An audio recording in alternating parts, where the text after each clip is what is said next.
Jaya Jaya Sri Caitanya Jaya Nityananda Jaya Dvaita Chandra Jaya Gaura Bhakta Vrinda Jaya Jaya Sri Caitanya Jaya Nityananda Jaya Dvaita Chandra Jaya Gaura Bhakta Vrinda Jaya Jaya Sri Caitanya Jaya Nityananda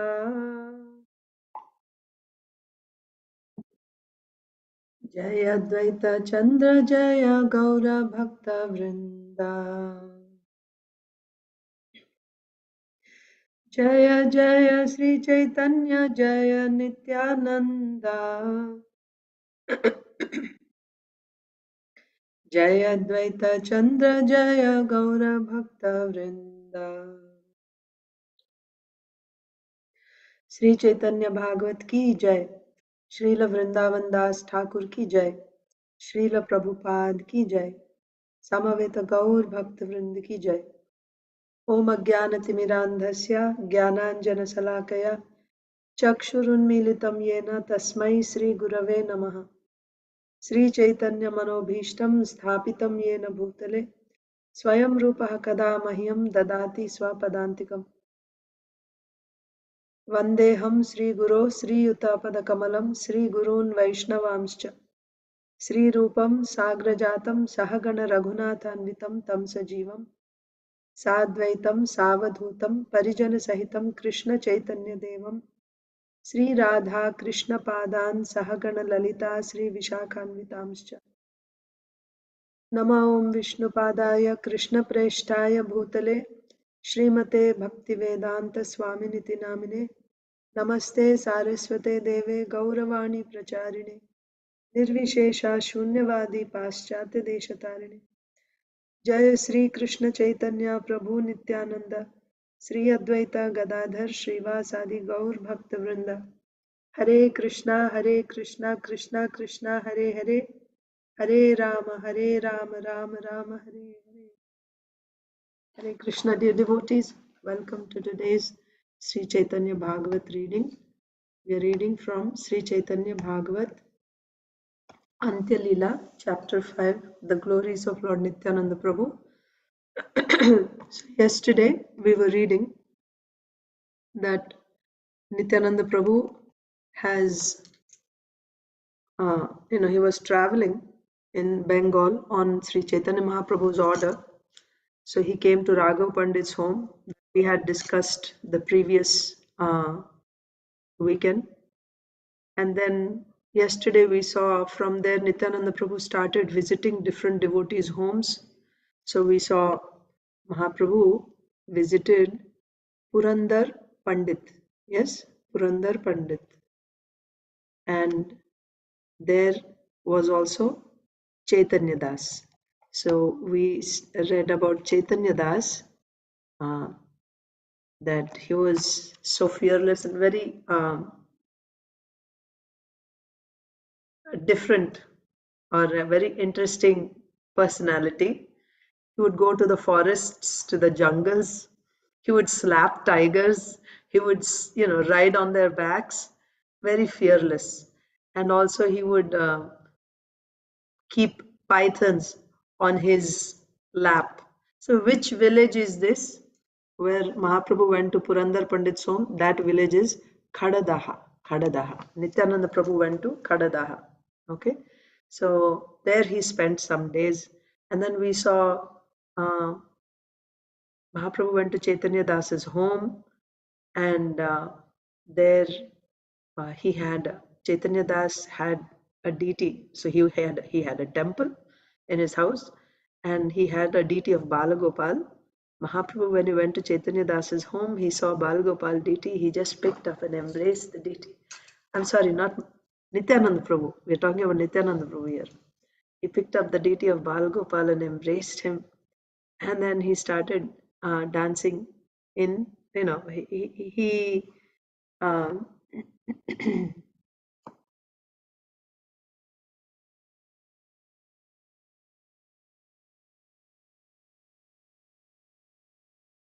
Let me see. Yeah, so we read about the glories of Chaitanya Das and Murari, that they were so exalted that if anyone, what to speak of them glancing on someone, but even if the breeze that touched their bodies, if it touched someone, that person would get Krishna Prema. They were so glorious.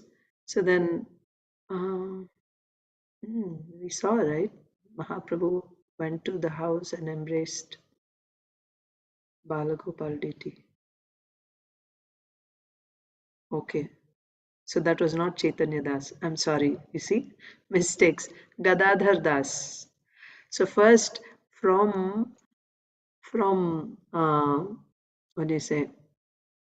Raghav Pandit's home, from Panihati, Mahaprabhu went to Gadadhar Das's house. And then we read about Gadadhar Das. Who is Gadadhar Das? He had both the moods of a gopi as well as a sakha, cowherd boyfriend, as well as a gopi. So he would be always in the mood that he's selling. Anyone who would like to buy milk, like that. So in Gadadhar Das's house, there was a deity of Balgopal. Yeah, not Chaitanya Das. Sorry. So, and the village, this is after, maybe still in Panihati, but Gadadhar Das's home. Okay.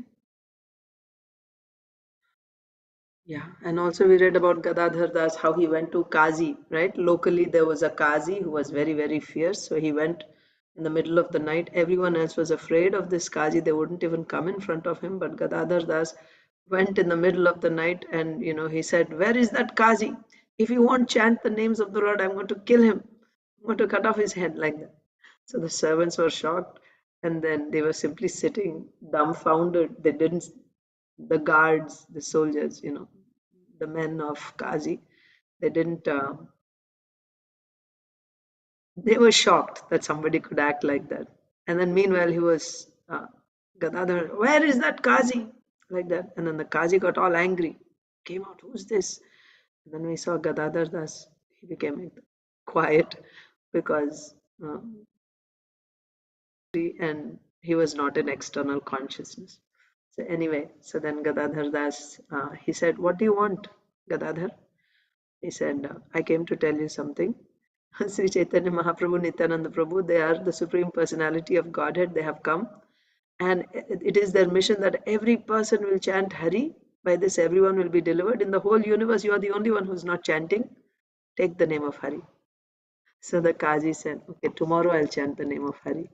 And then Gadadhar said, "Why tomorrow? You already said you're delivered, like that." So that is Gadadhar Das. So Nityananda Prabhu went to the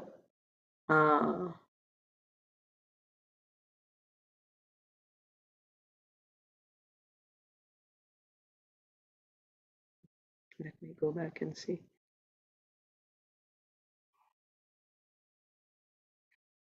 I'm trying to find that Bal Gopal where Mahaprabhu embraced the deity.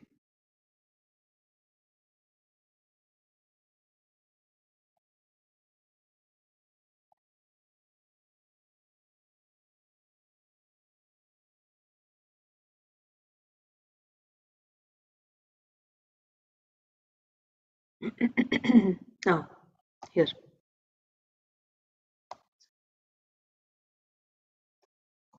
Yeah,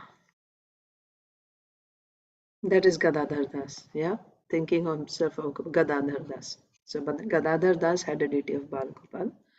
So Mahaprabhu, Nityananda Prabhu went and with a heart filled with endless love, Lord Nityananda gazed at Lord Bal Gopal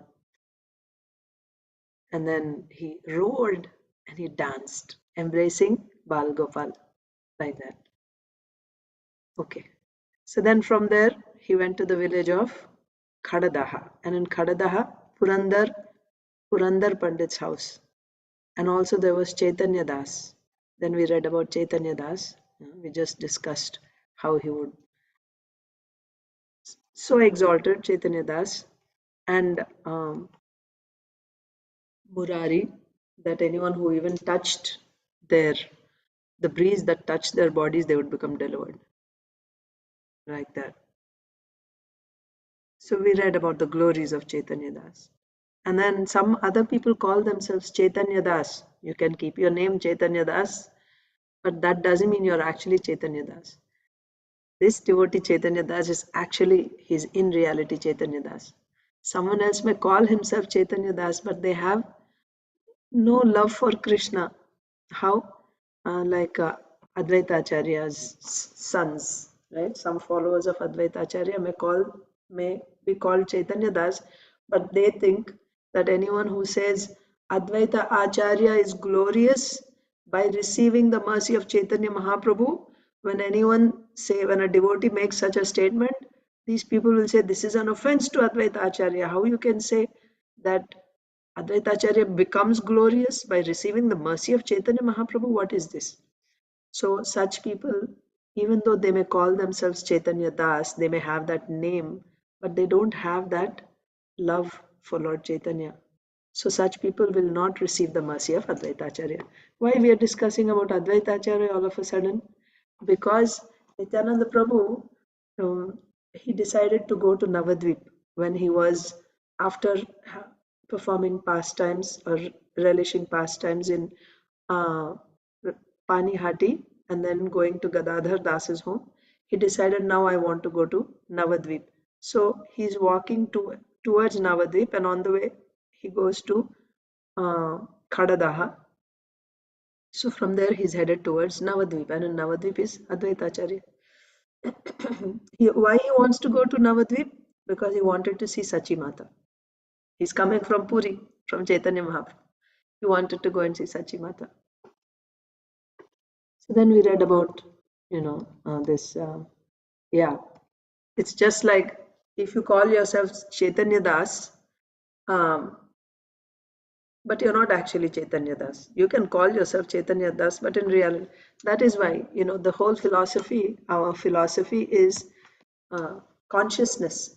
It's consciousness, not just the external activity. That doesn't mean that external activity can be anything. Both have to be there. You start with external activity, but don't just keep it external. Then we will become mithyachari. Mithyachari means pretender. Externally, we have tilak. Externally, we have sari and dhoti, and we wear kantimala, and then but in heart, we are still same materialistic people, right? Same faith in materialistic way of life, sense enjoyment, and things of this world. That's not required. What is required is externally, while we are controlling, right, or we are doing the activities with external senses, we have to be thoughtful. This is what Lord Krishna says in Bhagavad Gita also, third chapter.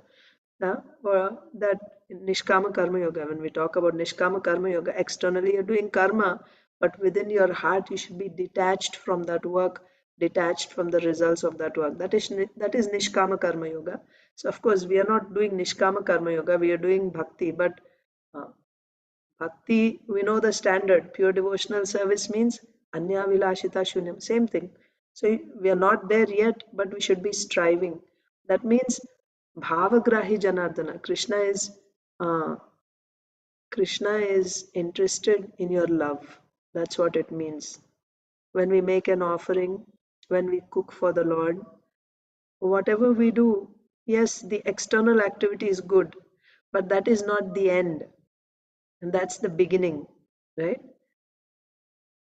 We do book distribution, and then if it is all about how I'm going to defeat that person, and yes, now I'm the number one.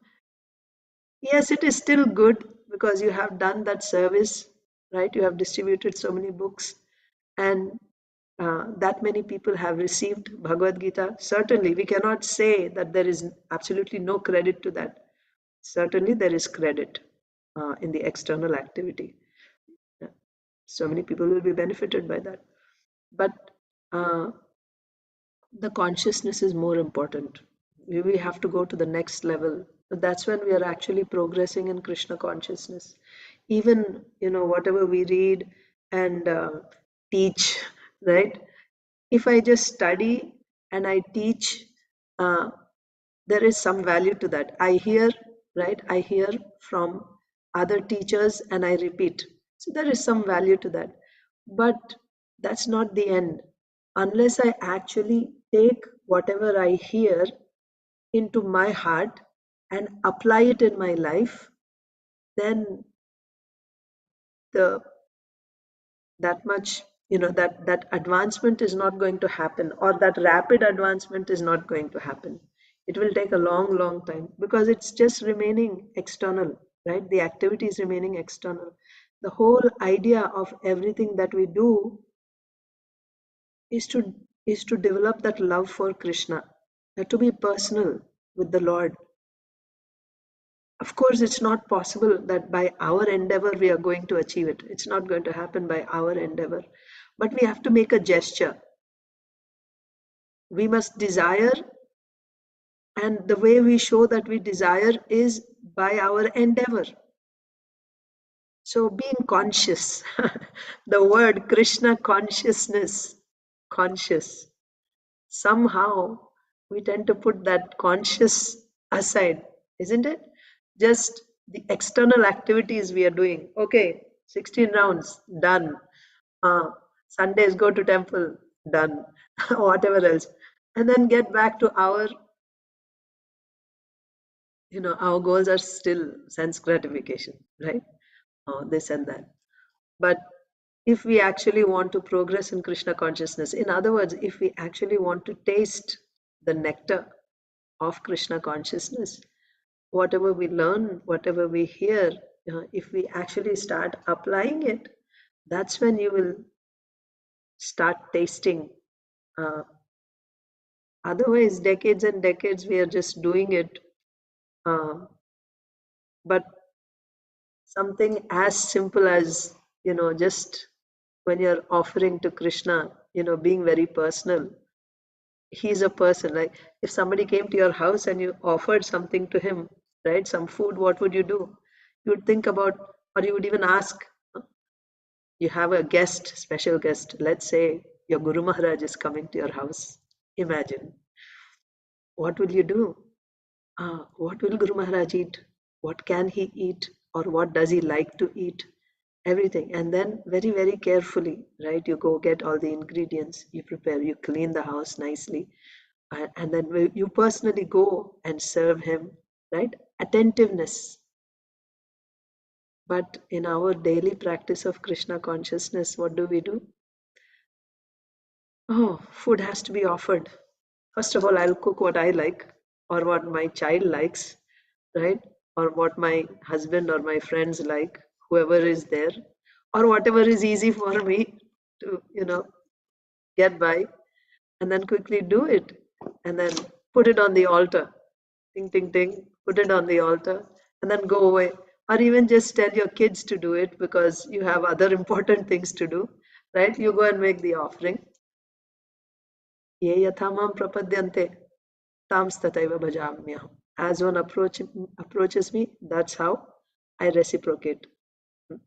So Krishna says in Bhagavad Gita, as one approaches me, that is how I reciprocate with that person. So, and Krishna also says, especially with eating, patram pushpam phalam toyam yome bhaktya prayachati tad aham bhakti upahritam ashnami prayatatmana. Krishna is not hungry for, we are hungry. Our kids are hungry. Oh, I want some food. Krishna is not hungry. He is hungry for our love. He wants our love. You may not give big, fancy. People of this world want, right? A simple food. Oh, simple food, right? Same khichdi, same rice. I'm bored of eating the same thing every day in this world, people of this world. But with Krishna, he wants to see, he wants to see your attentiveness, your love. So somehow we tend to put that aside, that aspect, isn't it? Just to get by. It just becomes like one of the activities of the day, other chores that you do every day. Okay, make the offering. Okay, now bring it, eat. And then while eating, maybe you watch something and you're eating, not even conscious. So these all small things add up to our growth in Krishna consciousness. That is why Srila Prabhupada says Krishna consciousness is easy for the simple hearted, and it is very difficult for those who are complicated. Simple hearted means accepting as it is given, right? The way it is given, you just accept it. Simple things. That's why children, they're uh, very simple. Small children, when you say Krishna is there, they actually believe Krishna is here, and they offer it to Krishna, believing that. But of course, if they become, as they grow, they become more,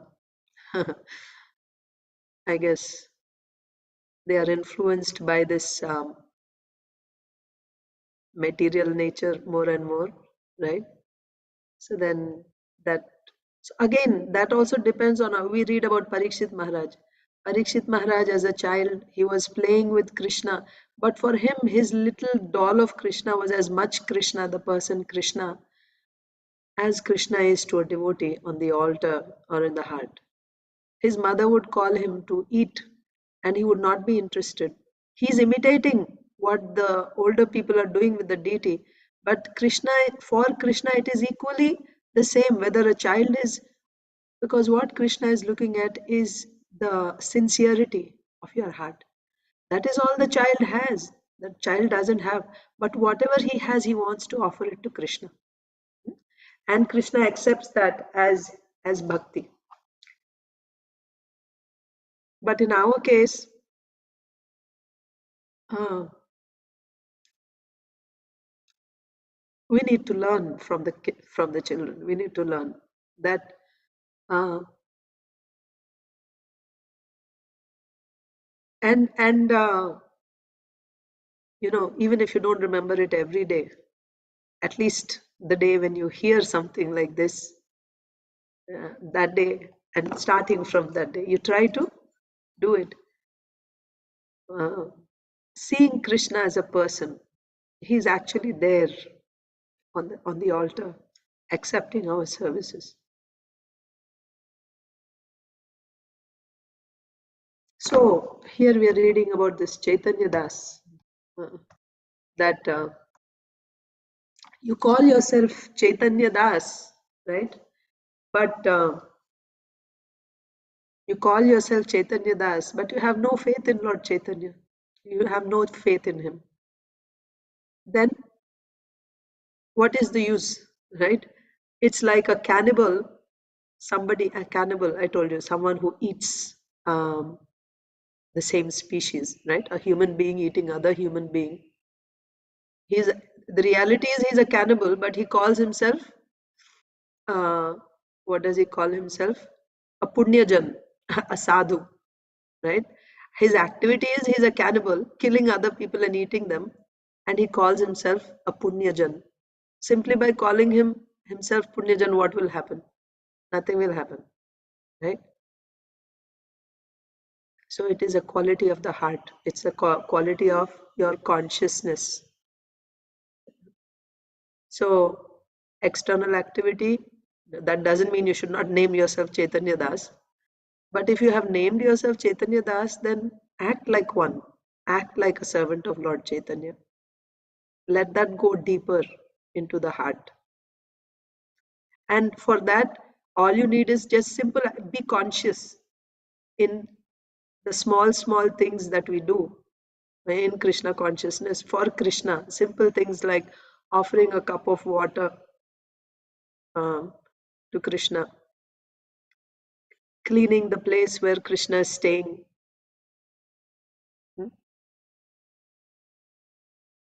So if we just did these small things, and of course, what to speak of when we chant Hare Krishna, that's a whole different thing. How conscious are we that we are with Krishna when we are chanting?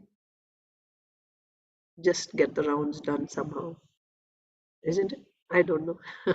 Achintadev Prabhu. Well, I am like that. Mataji, when you raise this question, since I hardly know anything, so I would like to understand is how should be our behavior once most of us have a separate room for Krishna. So Yeah. what should be our behavior once we enter that room?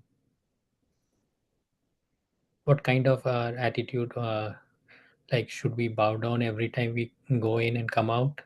Yes. And Yes. while we are inside the room, what should be our behavior? I just want to be aware of it. Yes. Yeah. So that is Krishna's room. So it's it. He, he's the head of the family, right? So I think you're from a joint family, or you have been. So how does one treat the eldest member of the family when the person is in his bedroom? When you go there, what is the behavior of all the other members who are subordinates? There is that awe and reverence, respect, not acting frivolously, isn't it? And then you go there with a purpose. Not that you're talking with someone and you're there and you're also talking something else with someone else. That's not appropriate. That is his space. So when you go there for a purpose to do his service, either to clean or to make an offering, something, always being conscious. And of course, it's not that you shouldn't go there if there's no purpose. Even when you have purpose, even when you go there to sit and chant, so you're attentive. Basically, that's what it is. When you go there, this is his place, and you go there, and yeah, definitely practical basis. You bow down every time you go into the temple. You bow down. Um, yeah, keep the place clean. That's the main thing. And there's no harm in going there and you want to read something, anything related to Krishna consciousness. You want to do that, like you can go and sit there and you can read Krishna book, or you can read Bhagavad Gita. uh, you can even discuss Krishna conscious topics, like you come together and read there, no problem. No problem in front of Krishna. But just uh, doing something else, which is because it is his place. Once His Grace Pankajangri Prabhu was in New Vrindavan. He was giving, they had a meeting with him, all the pujaris. What should be the etiquette when you're on the altar, like that? Of course, one thing we should remember is temple standards are different than home worship standards. But uh, the principle is still the same, right? So he said, it's like a rich man's bedroom, a rich man's bedroom. When you go into a rich man's, you're a servant, okay, of that rich man, and he has his bedroom. And when you go into the bedroom, what do? We don't even offer obeisances actually when we go inside on the altar. No, no offering obeisances. Obeisances is when you come off the altar outside, not on the altar. That is his space. You just go there, do what is required. You go there to clean, you clean and you come outside. You go there to give water and come outside. You go there to bathe him, dress him and come outside. That's the mood. So always be conscious that this is his space and you are a servant there. You have gone there to do your seva. And of course, at home, it is also your temple. It's not just the altar, it's also your temple space. So what happens? So generally in the temple, what do you have? You have what is called the Garbhagudi, or the altar, where the pujaris. And then there is the bigger hall in front where everyone congregates, they perform kirtan, they, like that. So for us, it's all the same, right? That temple room, you go there and that's where you do your japa, and that's where you do kirtan and all that. So yeah, so that is accommodated. But just being conscious, not showing your back to the deity when you're sitting there, sitting with your back. It just shows that you're not acknowledging Krishna's position there, place there, and screaming and yelling, no. Right, in puja room, don't do that. Arguing with each other and uh, loudly, talking loudly, these are all offenses in front of the deity, wherever you may be. If you're doing that, it's not. So all these things, what happens when you practice, when you observe these things, what happens is you will become conscious of Krishna. All the rules that are there, they are there to make us conscious of Krishna. So whether it is about the things that we are not supposed to do or the things that we are supposed to do, right? Or the services that we are doing for Krishna offering, at all times being conscious that he is a person. That is what I was trying to get at. I think you're already doing that, just knowing you. You're a very sensitive person, conscious person.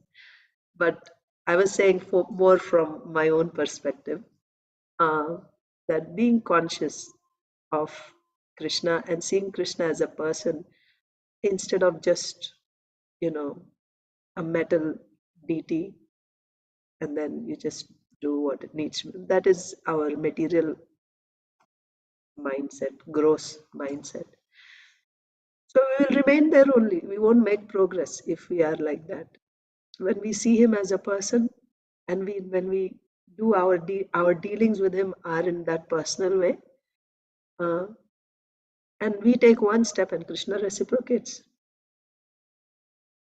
But if we are like, I just want, let me go into something more important, then he'll just remain like that, like a jada. Jada means lifeless person. But he's actually there. He's personally there waiting to reciprocate with us. But we have to show that we want that reciprocation. And as soon as we start becoming conscious, this word conscious is so important, being conscious, then you will see the reciprocation is very much present there. He's there everywhere.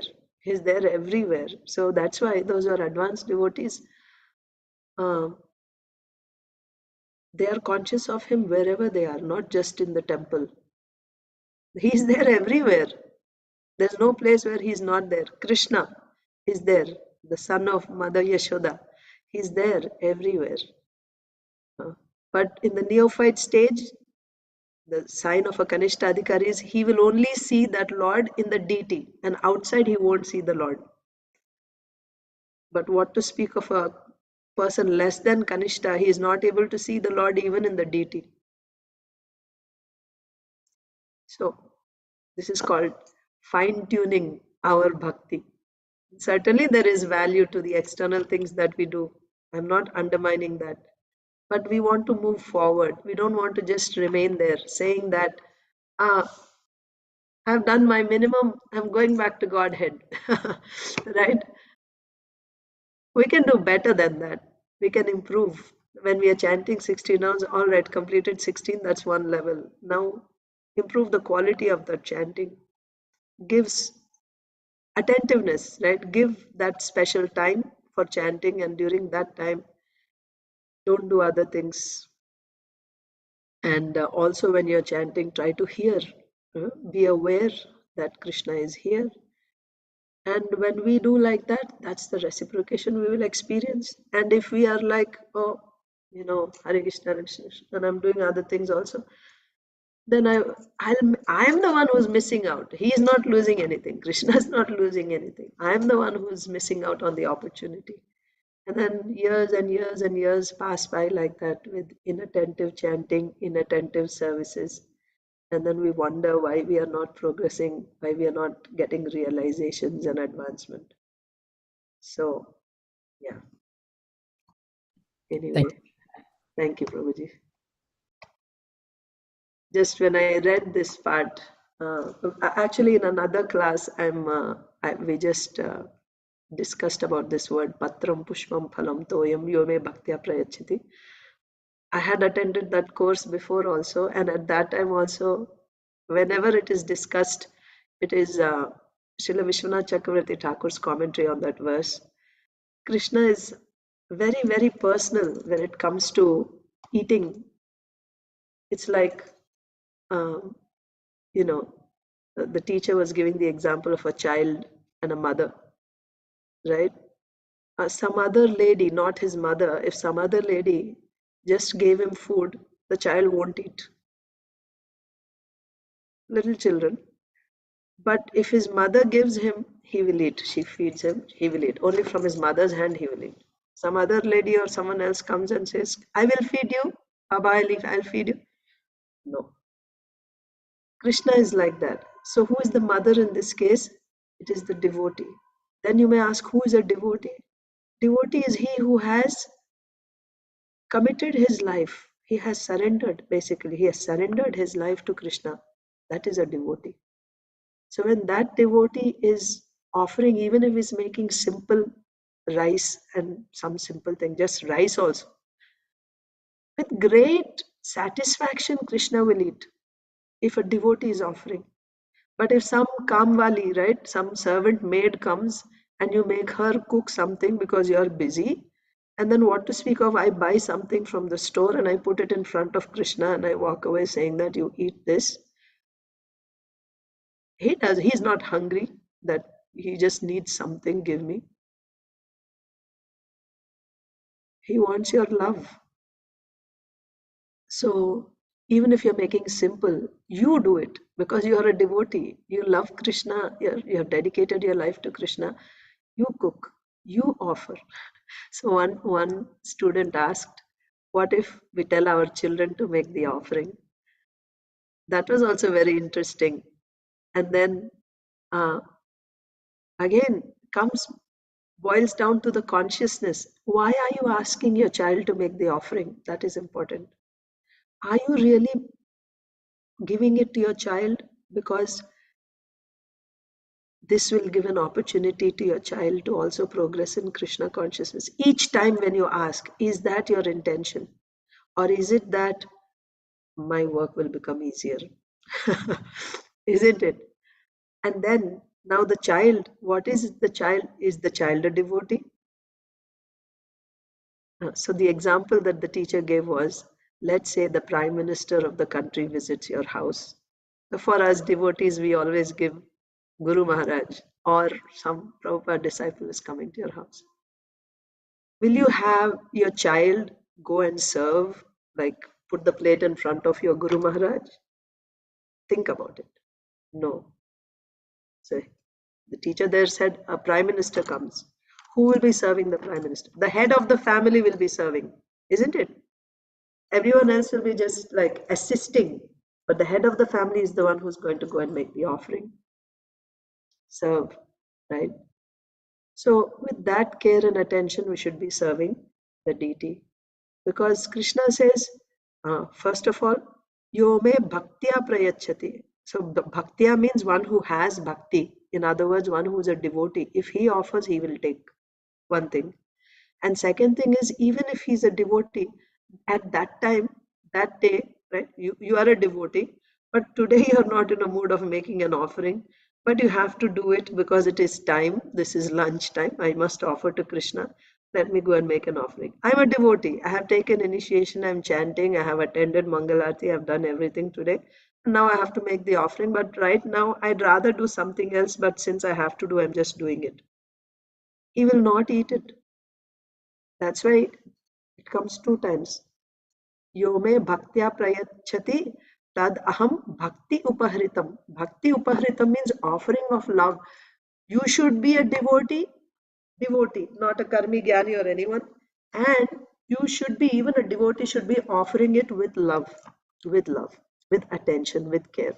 Then Krishna says, I will eat it. So what is it that Krishna is eating?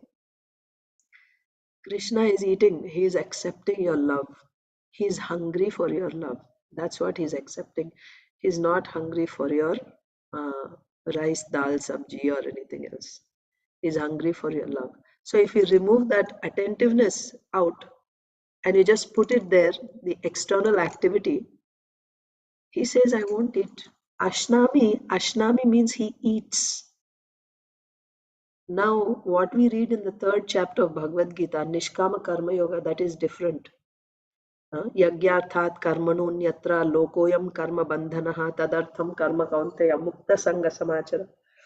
That means that unless you offer to the Lord, that work is going to bind you to this world. So to become free from bondage, you're offering it to the Lord. Isn't it? Yagyashishtasinaha santo muchyante sarva kilbishai bhunjate te tvagam papa ye bhajanti atma karanat. The devotees of the Lord are released from all kinds of sinful activities.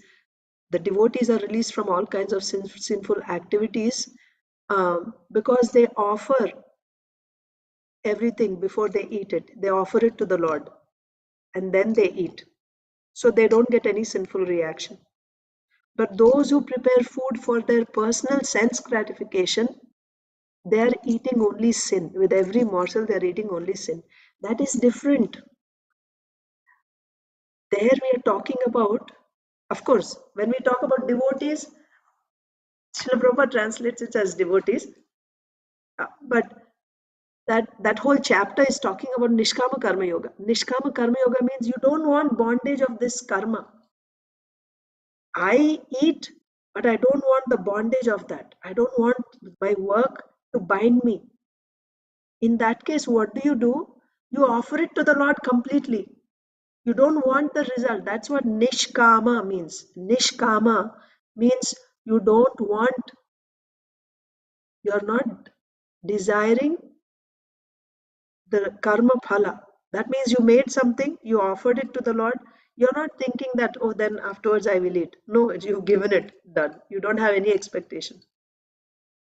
And then if it comes, you just accept it, not with a mood of enjoyment. Every act, not just offering. After that also there's no enjoyment. Nishkama Karma Yoga practice is very, very, like, that's the practice. That is the practice. You do it and then you forget about it. You eat also, it's not that by eating now you're enjoying. No enjoyment. You don't enjoy because you think this is Nishkama Karma Yogi's mentality.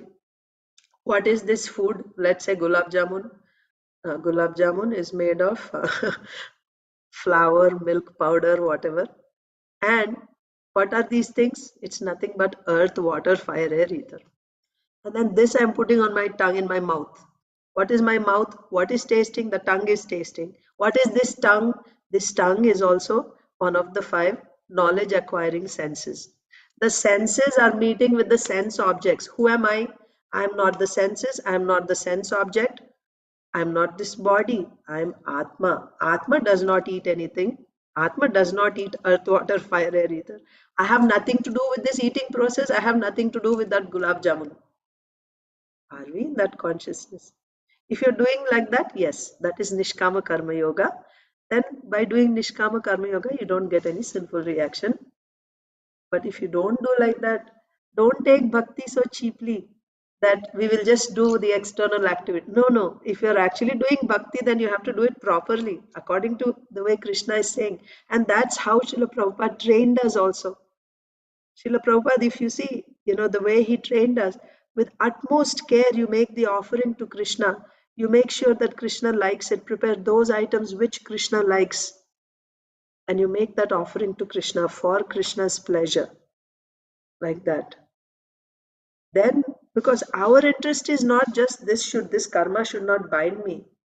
As devotees, our interest is Krishna should eat this. He should be pleased by my offering of love. Then Krishna has conditions when he will eat. He will eat if you are a devotee and if you are offering with love with utmost care. Yes, Aditi Lata Mataji. Mataji, for the kids which you are saying, we hear, I mean, all our devotees family, they have kids who are also devotees, first of all. Secondly, also, what is it? There is this story where Gopinath story, where his father told him to go and I know the story. Yeah. Next yeah. part, your question. So then it is so we see that, like the devotees, they say, tell their children, because we also have lot of work. It's not that, we are doing one thing and then that's it, we are done. Because we are also doing material work, because we are not pure devotee and doing only bhakti. Therefore, we also have to make our life easy so we can continue doing it. What do you think about it? I mean, I understand the reality, Mataji. I absolutely understand what you're saying. I'm also in the same boat. But we will just remain there, Mataji. If we want to actually progress, we have to step up. We have to step up. Because I'm doing this at present, because of my situation or whatever, what happens is we make that the standard then, right? We make it the standard, and we won't be tasting Krishna consciousness, the higher taste. Now you gave the example of Gopinath. Uh, Actually, the son is. So there are two instances. One is Raghunandan Thakur. Uh, he was 5 years old, and his father told him to make the offering, and Krishna ate half the laddu. Gopinath ate half the laddu. That's one case. And the other case is Govinda. Chaitanya Mahaprabhu's personal servant Govinda, he married, and then Mahaprabhu told him to marry, and he had a son, and he told the son to go and offer. There also Gopinath only, Agradweep, make the offering. And there the child actually made the offering. In both cases, they were just 5-year-old boy offering to Krishna. How advanced was that child? Think about it. Krishna came and spoke to that child. Can we say that about our children? So, yes, I understand what you're saying, but then you train your child properly. That's the lesson. The lesson is, don't try to bring down the standard according to my convenience. Forgive me for saying this. Whatever I'm saying is from my personal experience myself. So if it applies to you, you may take it. If it doesn't apply to you, you don't have to take it. But because of my own laziness, if I tell someone else to do it, and I know for a fact that that person is, when I say, okay, all our children are devotees, are they all chanting Hare Krishna? Are they all, like living the life? And then when you say devotee, what is the definition of a devotee? That is why the whole purpose of, this, our Acharya's writings, um, like Bhakti Sandarbha, especially Bhakti Sandarbha, is talking about what is Bhakti. Bhakti is a science. It's not just of course, a feeling and we do something, okay. But it is, in reality, what is Bhakti? It is a science. And there are different types of Bhakti. And there's definitions for each type of Bhakti. So, if you study scrutinizingly what are these different types of bhakti, then you compare it with what I am doing, you will understand where I fit in. Am I even doing bhakti or not? Then from there you can start moving forward. First of all, identify where I am. What am I doing? Am I actually doing bhakti or not? And if I'm doing, at what stage am I? Then how do I move forward from here? So the loose ends, you have to tie the loose ends. You have to refine whatever we are doing. It's wonderful. Whatever we are doing is good, but this is not the end. We have to move forward, right? Just somehow or other maintaining. Yes, when we are actually in an emergency situation, that's understandable. But what happens generally is that emergency situation, whatever you have done during emergency situation, you make that the standard, even when it is not an emergency. And then that bhava, right, that feeling goes away. It just becomes an activity of tin, tin, tin, tin, tin, done, come back. So we don't want to fall into that. We don't want to fall into that. So like that example, same, right? We have to do things and everything. It's true. Now let's say if your Guru Maharaj came to your house, would you still say that oh, I have many other things to do, so you tell your child, you go and give to Guru Maharaj, I have some work on my computer. Will you say that? No. Why? Because the person is sitting there in front of you and he is your Guru Maharaj and he is the person that you respect the most, right? And then you want to do personally everything for that person, put everything else aside and you want to go and do it personally. That is what is wanted. And who is this? This is Krishna. He is the Lord of your Guru Maharaj, his Guru Maharaj, his Guru Maharaj, of all Guru Maharajas all over the creation. He is the Devadi Deva, right? The Lord of all Lords. And he is there in your house accepting your offering, not because he's hungry, because he wants your love. So the whole purpose of what I'm saying is to at least think about it, right? At least think about it. It's one thing you're not able to do it because of some situation, but are you even regretting that you're not able to do, I should be doing this, but I'm not doing it? Or you're thinking you're just justifying it that, yeah, this is all I'm able to do. But still, I have time to do other things, right? I'll have time to do some other things, no problem, which I enjoy doing. But when it comes to this, then no, we are too busy, we are not able to do. So, or on the contrary, you are actually really busy and you are feeling bad. I wish I could do it properly. You know, small children, how clean can they be? They put their fingers here and there, and then, and also what is, if you look at Krishna's requirement, he's saying you should offer with love, with feeling. You train your child like that to make an offer. First, you understand this is Krishna's requirement.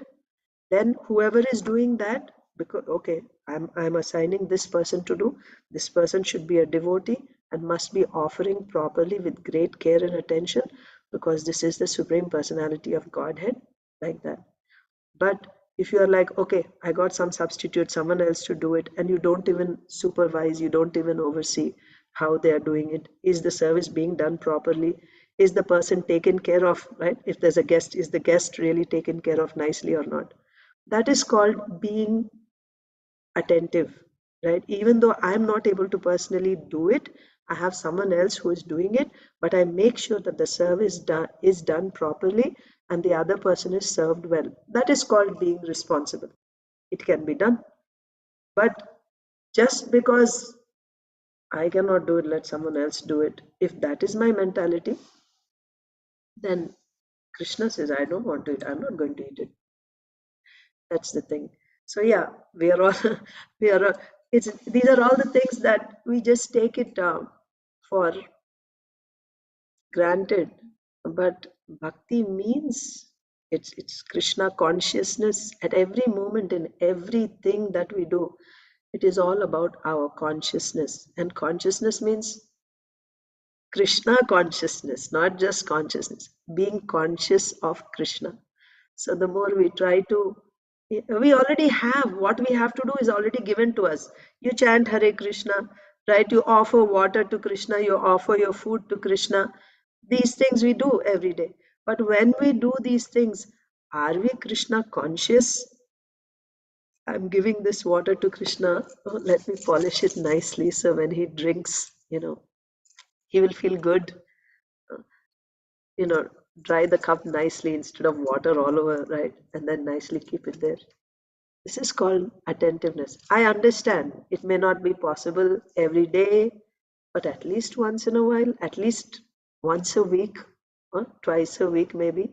You're not able to do every day because you're rushing, you have to go to work. Okay, Sunday, on today, I will do a nice service for Krishna.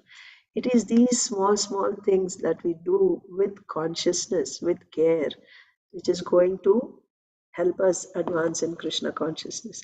And things that we do unconsciously, Mataji, they go on for decades and decades and decades, and there's hardly any improvement in our consciousness.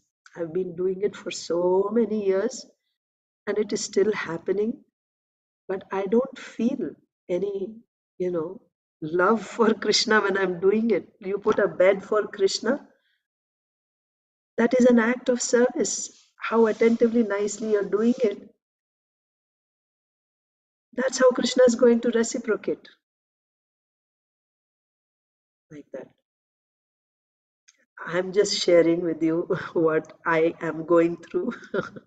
I'm not trying to tell you, that, uh, you know, but this is the way to progress in Krishna consciousness, is to actually be conscious. This whole thing triggered because when I saw that we didn't even start today's reading, by the way, it's already 1 hour since we started. But Chaitanya Das, you call yourself Chaitanya Das, right? But you have no feeling for Lord Chaitanya. Or you are actually a cannibal, but you say that you are a Punya Jana, right? I say I'm a Krishna conscious devotee, isn't it? I'm a Krishna conscious devotee. I belong to the Krishna consciousness movement, so I'm a Krishna conscious devotee who has no Krishna consciousness. How much am I conscious of Krishna each day in whatever I am doing? Even right now, it's already time for Aarti, and I'm talking and talking. If I were conscious of Krishna, I would be like, Krishna's waiting, I should go and wake him up and I should do Aarti. You understand? Like that. So maybe we will stop here today, or let me just read. I'll just read some lines so we can, at least, I'll just read, I won't discuss today. So, where is Nityananda Prabhu? Today is our New Year morning. So, Lord Nityananda's mercy is an ocean that has no shore. He delivered all those foolish, lowly merchants. Okay, so we also read that from there, from Kadadaha, where we are talking about Chaitanya Das, that was in Kadadaha, Mahaprabhu came to Saptagram, and in Saptagram is Uddharana Datta. Uddharana Datta is a merchant, such an exalted devotee that because of his association, all the merchants in that village of Saptagram, they all got the mercy of Nityananda Prabhu. Nityananda Prabhu came to Saptagram, he stayed in Uddharana Datta's house, and he would also visit the various merchants' homes. They were merchants, but they all received the mercy of Nityananda Prabhu. They all became great Vaishnavas.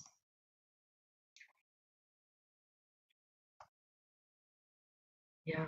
Even if he had 100 years to do it, no one could describe all the Sankirtan pastimes of Lord Nityananda that Lord Nityananda enjoyed at Saptagram. I'll just read this one page, just read it. As he had enjoyed in the towns and villages of Nadia, so Lord Nityananda enjoyed pastimes at Saptagram. Every direction was filled with the Sankirtan of Lord Hari's holy names. Now there was no day or night, hunger or thirst, sleep or fear. Mhm. From house to house and in every village and crossroads, Lord Nityananda enjoyed pastimes of Kirtan. No one had ever seen anything like the ecstasy Lord Nityananda manifested. Wild ecstasy like this had never before been manifested in this universe. What to speak of others, even the Muslims who hate Lord Krishna now took shelter of Lord Krishna's lotus feet. Streams of tears of ecstatic love flowed from the Muslims' eyes, tears that made even the Brahmanas rebuke themselves for their lack of devotion. Streams of tears of ecstatic love flowed from the Muslims' eyes, tears that made even the Brahmanas rebuke themselves for their lack of devotion. Glory, glory to saintly Lord Nityananda, the moon of Avadhutas. By his mercy, everyone became filled with bliss. In this way, Lord Nityananda enjoyed joyful pastimes at Saptagram and Ambika Kalna. You see, Mahaprabhu, Nityananda Prabhu is coming closer to Mayapur. So, in this way, Lord Nityananda enjoyed joyful pastimes of Saptagram and Ambika Kalna. After some days, Lord Nityananda went to dear Advaitacharya's home in Shantipur. Gazing at Lord Nityananda's graceful face, Advaita Acharya could not understand how much bliss had suddenly taken birth within him. Hari, Hari, he roared. He circumambulated, he offered Dandavat obeisances. Embracing Lord Nityananda, Advaita Acharya sprinkled his limbs with tears of love and joy.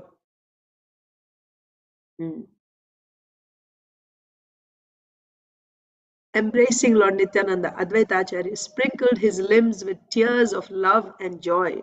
Gazing at each other, they both became overwhelmed. A limitless and indescribable sweet nectar of love took birth within them. Embracing each other, they rolled on the ground. They struggled to touch each other's feet. They roared like lions. They seemed to defeat many millions of lions. When they were roaring, their roaring was so loud, it was like millions of lions roaring together. They could not restrain themselves. It was beyond their control.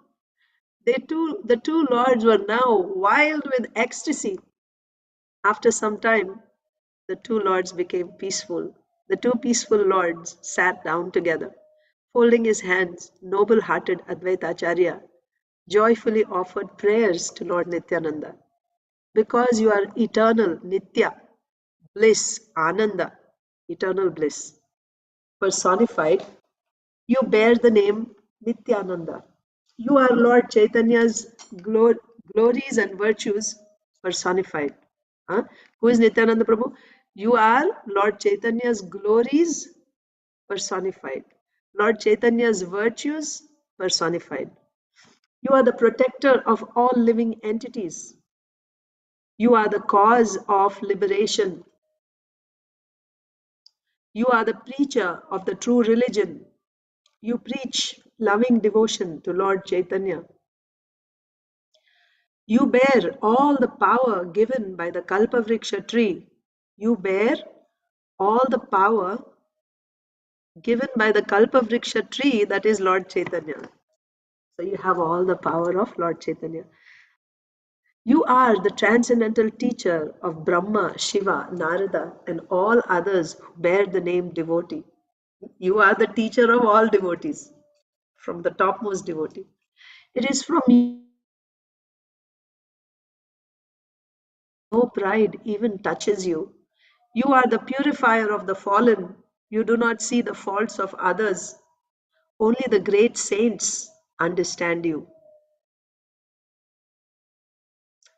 Your form is the resting place of all yagyas. By remembering you, one breaks the bonds of ignorance. If you do not reveal yourself, who has the power to understand you? You are the Supreme Personality of Godhead, blissful and free from anger. You are thousand-faced Anantasesh, the first of the demigods and the holder of the worlds. You are Sri Lakshman, the killer of the Rakshasas. You are a Gopa's son. You are Lord Balaram personified. To deliver the fallen, lowly, degraded fools, you have now descended to this earth. From you, everyone will attain the pure devotion the sages and the kings of yoga yearn after. From you, everyone will attain the pure devotion, that pure devotion which the sages and kings of yoga yearn after. They, whatever the greatest kings of yoga, right, those who are perfect in yoga, what they are hoping to get, what they are aspiring for, everyone can get from you. Overcome with bliss and forgetting his own self, Advaita Acharya glorified Lord Nityananda with these prayers. Advaita Acharya understood the power and glory of Lord Nityananda. Only some few fortunate souls know Lord Nityananda's heart. If a person knows the truth, he knows that the quarrels of Nityananda and Advaita are only joyful play. Who has the power to understand Lord Advaita's words? Please know that Lord Advaita is not different from the Supreme Personality of Godhead. Exchanging auspicious talks about Lord Krishna, these two lords enjoyed blissful pastimes. Lord Nityananda and Lord Advaita exchanged many secrets. Perfect love for each other was born within them. Then, after taking permission from Lord Advaita, Lord Nityananda went to Navadvip. First, he went to Mother Sachi's home and bowed down before her feet. Seeing Lord Nityananda, what happiness did Mother Sachi feel? It had no end. Mother Sachi said, "Son, you are truly the super soul staying in the hearts of all. I wished to see you, and now I do. Knowing my heart, you hurried here. Who in this world knows you? Son, for some days please stay in Navadvip. Then I will see you for 10 days or 15 days or a month. I am full of sorrow. That is why I yearn to see you. By the Supreme Lord's arrangement, you have come here to deliver unhappy me." Hearing Mother Sachi's words, Lord Nityananda smiled. He knows that Mother Sachi's power and glory had no end. Lord Nityananda said, O Mother of everyone, please listen. I came here to see you. My desire to see you is very strong. With your permission, I will stay in Navadvip. After talking with Mother Sachi in this way, Lord Nityananda joyfully wandered in Navadvip. With his companions going from house to house in Navadvip, Lord Nityananda enjoyed pastimes of kirtan.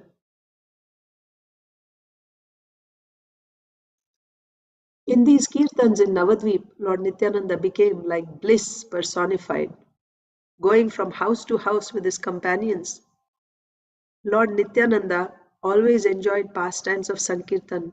Elaborately dressed as the great wrestler of Sankirtan, how charming was Lord Nityananda! Simply by seeing him, everyone attained piety and bliss. On his head was a turban of many different kinds of silk. Above that were many different graceful flower garlands. So I have read one page today. We will end here. Thank you so much. Thank you, Mataji. Happy New Year. Thank you. Happy New Year to you also. Thank you, Mataji. Happy Krishna Conscious New Year. Yes, thank you.